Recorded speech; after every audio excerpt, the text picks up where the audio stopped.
Hello, hello, hello, and thank you for coming to join Ramonda's Pieces Book Club today.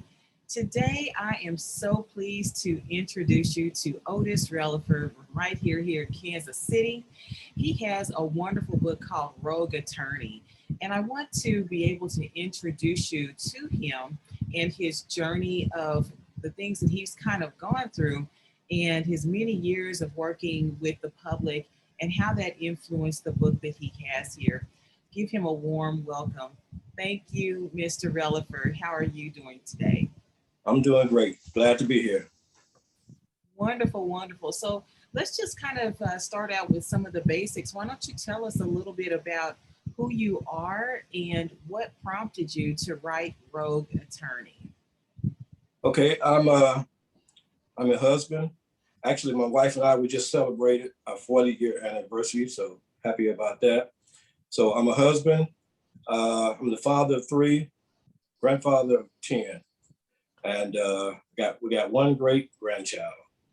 And so my journey started here in 2015. I suffered an eye injury, which caused me to do an early retirement on my job. I was a bus operator for KCHEA for about 20 years. And so I suffered a detached retina.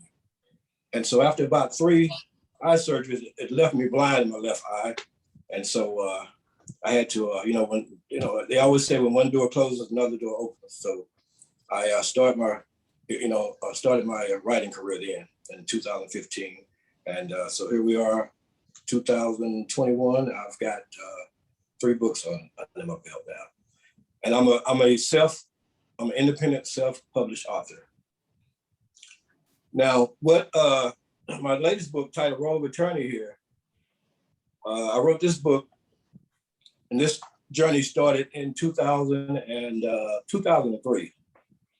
So in 2003, my father passed, and he was survived by myself and my stepmother.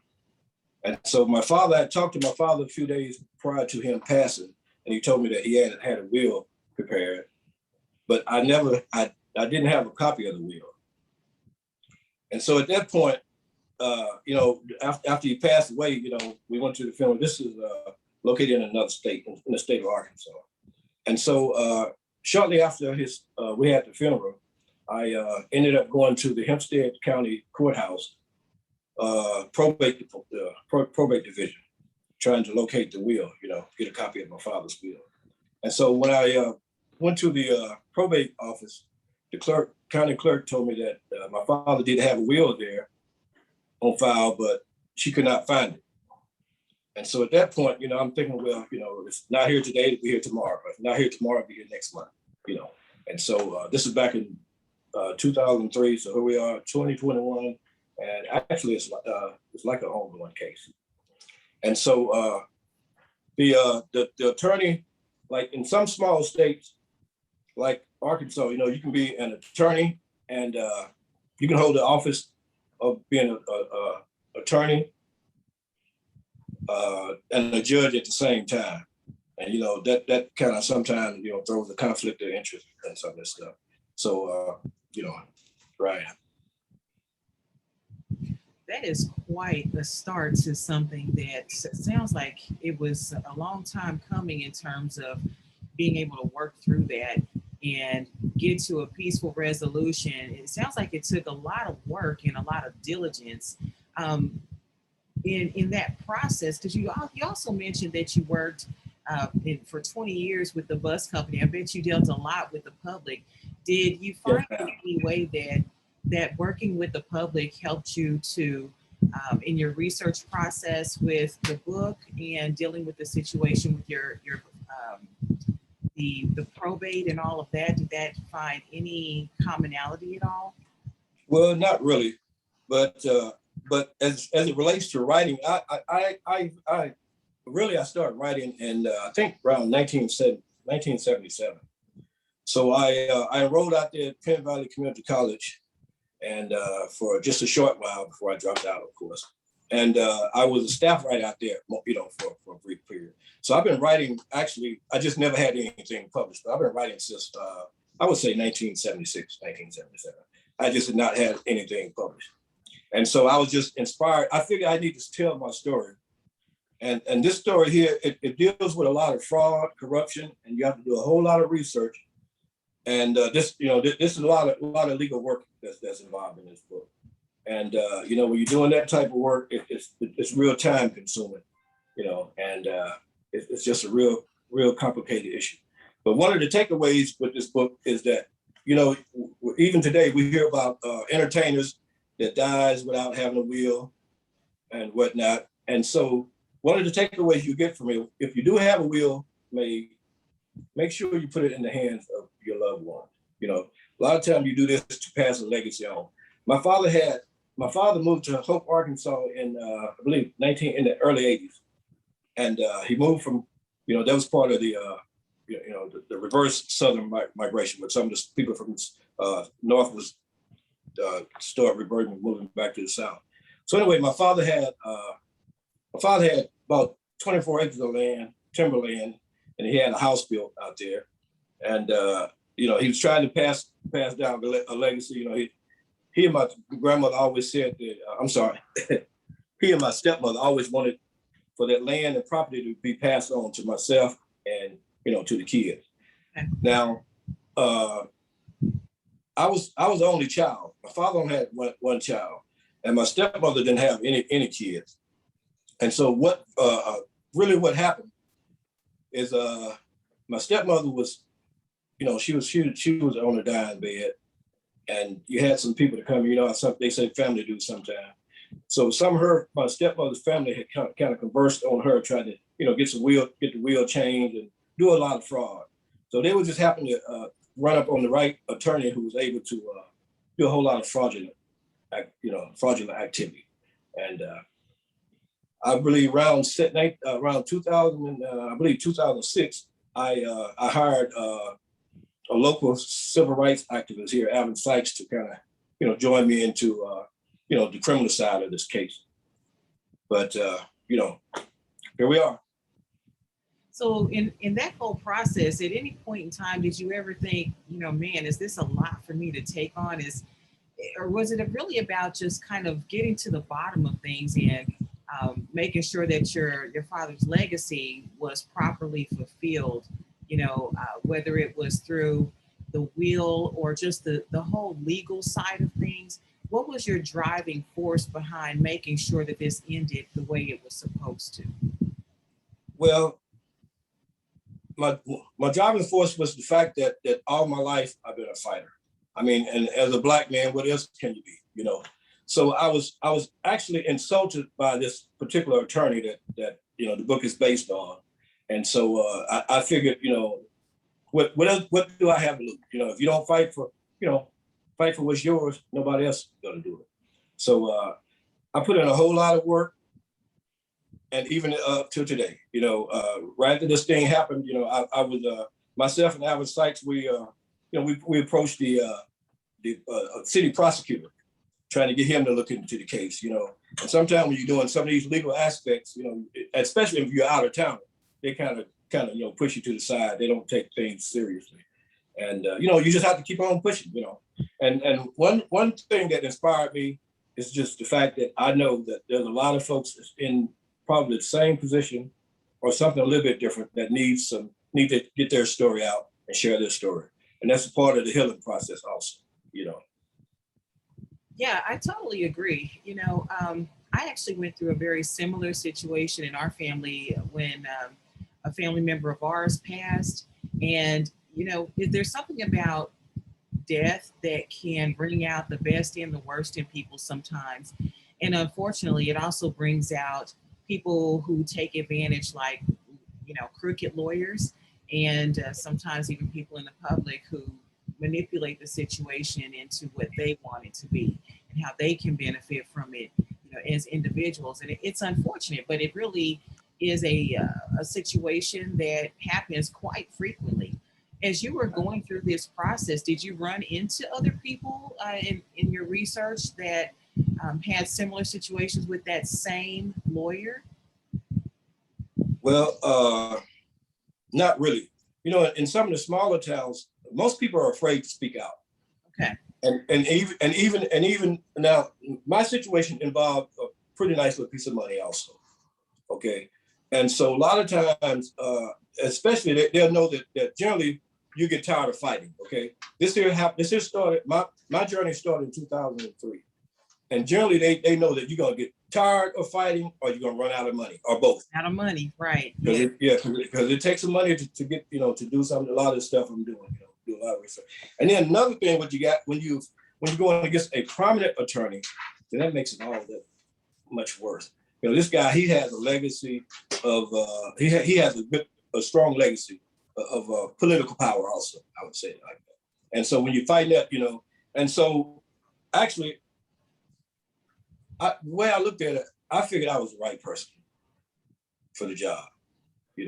I figured, I actually, when I started doing my footwork, I went to this particular attorney's office and I asked him, did he prepare a will or letter of testament for my father or my stepfather? And, he looked me into the eye, straight into my eye, and tried to intimidate me.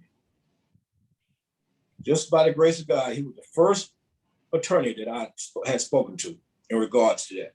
But now remember, I told you, the county clerk told me that the will, she couldn't locate the will. Yeah. And so actually, I'm just thinking, if it's not here today, it'll be here tomorrow or next month or whenever. I had no idea we're gonna do this. Now, fast forward, shortly thereafter, I was able to, because once I came back to Kansas City, I had to do a lot of telephone conversation. You can't, go 500 miles every week trying to check on things. And so I had to do a lot of phone calls. And so I just happened to talk to this one attorney that was approached by my stepmother's niece. That's who, it was a conspiracy type situation. So you got an attorney, you got not just a attorney, a prominent attorney, one who was able to manipulate the system, because just the average attorney wouldn't be able to conquer this kind of task. So anyway, my stepmother's niece approached this attorney and asked this attorney to to destroy this will and to change some documents on the insurance policy. These type of things still happen today. Sounds like something straight out of a movie. You don't think these things necessarily happen in real life, but that had to be pretty extreme for her to actually instruct him to break the law and hopefully not get caught. I mean, how did you make that connection? Well, there was a pretty good large amount of money involved. Mm-hmm. And generally, if there's money involved, you can get anything done, even in a city like Kansas City, as big as this town. With money breeds corruption and a lot of fraudulent activity. Now, and that's why I say, you have to have more than one person involved in this. There's not just one particular lawyer. He has to have some other players involved that's helping him along the way. And some of these things you can't prove, but a lot of it can. And you just got to be ready to go out and do the work. And like I said, it's not easy, but people have been doing these type of crimes for. Actually, it's a prime example of white collar crime. Certain population, certain people of society are able to commit crime and get away with it, and some are not. So if you're a fraud, or you're a rogue attorney, you can get a lot of things done. But like I said, this case had a lot of money involved, and money would make people do some things. But I was shocked that this other attorney was able to share with me the fact that she was approached by the same individual, and she turned it down. She told the lady that she couldn't do it. The lady asked that for her to change a beneficiary on a life insurance policy, and this particular attorney told her she could not do that because it was against the law. Right. And so once she said that, then the lady told the attorney that the beneficiary was dead, which was talking about myself. And at that point, the attorney told the lady, well, if his beneficiary is dead, we have to do a death certificate search. And then at that point, she was able to leave that attorney office and go elsewhere, you know. But sometimes you'd be surprised some of the information you'll find when you're digging. And it's a painful situation also. Let me get that in there. But you know, you have to fight. I've been a fighter all my life. Well, I think one of the most intriguing things to me about this whole narrative is that it's a true story, and for you to be dealing with the emotional aspect of losing a family member, losing a loved one that's that close, and then still have to continue this fight of red tape and people that have the leverage to be able to get around the law had to be grueling, you know, and that went on for well over a decade. And I think that the way that you've narrated this in this book and outlined the timeline for how things have happened, I think it's going to be really interesting to a lot of people, especially people who are natives here in Kansas City. And you know, Kansas City has its own past. We've come a long way, but during the time frame in which you're speaking, there were a lot of different types of corruption here in the city. And that didn't just stop with Kansas City. You know, some, just like you were saying, in Arkansas, and sort of the way, if you go a little bit deeper south, kind of the further south you went, a little bit worse it got. So I think that you being brave enough to write this true story and to tell it is what's really going to be able to capture the audience here. Mr. Relaford, can you take us back and tell me a little bit more about you know, because you had your own challenges even while this was happening. You know, you're dealing with the emotional aspect, you're dealing with the loss of vision. How did you get to stay so positive in that fight? Because fighting for any purpose and any cause can be draining, it can be tiring, it can be discouraging. How did you maintain that? Well, I grew up in a Christian background. So I had a strong grandmother, strong mother, and I had a village that was consist of uncles and aunties that was really strong and unified. And so I grew up basically in a entrepreneurship type atmosphere. And so all the time I'm working, like for a great portion of my life, I've worked two jobs. You know, when I worked 20 years with the KCATA, and during that same time, I was also a lawn care contractor. And so, well, actually, me and my son, oldest son, we ran a lawn care contractor. And so during this time, you know, I've always been the type that, you know, they always told you idle mind is devil's workshop. So, you know, you have to, you know, do some, you know, leave one job to go to another. And one kind of, when I'm out mowing or doing something in the lawn maintenance category, it's the time of peace. That's why I get, you know, it's a peaceful type atmosphere. And I just love that. Now, I'm going to tell you, as a Black man in America, you find fights every day, you know.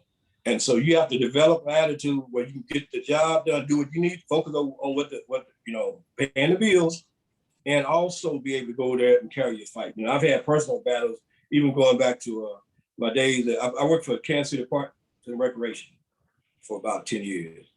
And there I was, you know, I had to do a lot of fighting. You know, I'm a justice seeker. That's what I am. You know, if you violate me, then I plan to try to settle the score. I like to win. Now, one other thing I like to say about this book here, I'd like for everybody to purchase a copy. One of the things that got this attorney disbarred wasn't necessarily my situation, but it was the fact that he was approached by a Mexican couple, a local Mexican couple, approached him to be the closing attorney on a home purchase, and they gave him about over $49,000 to do the closing on the house.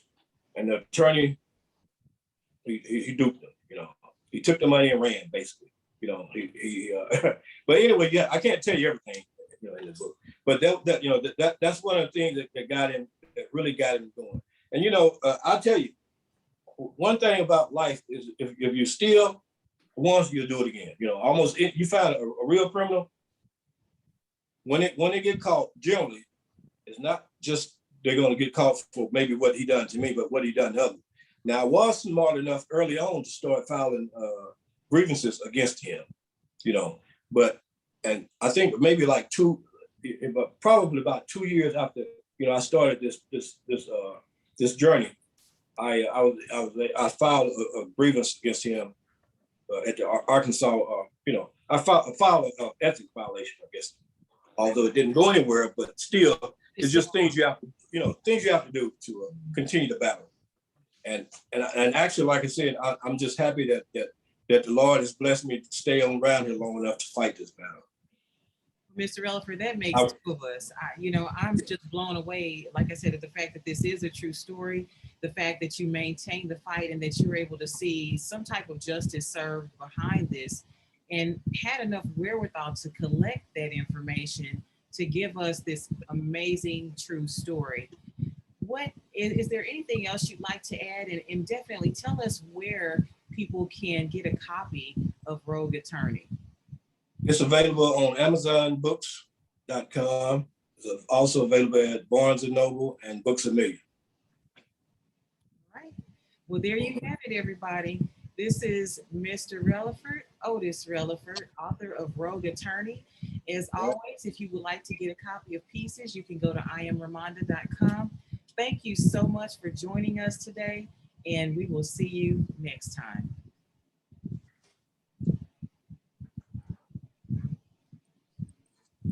Thank you.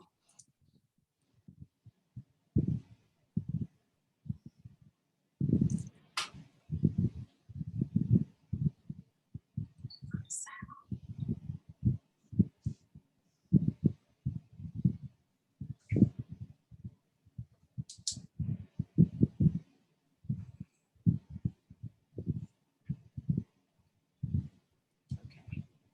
Just trying to close out this recording. Okay.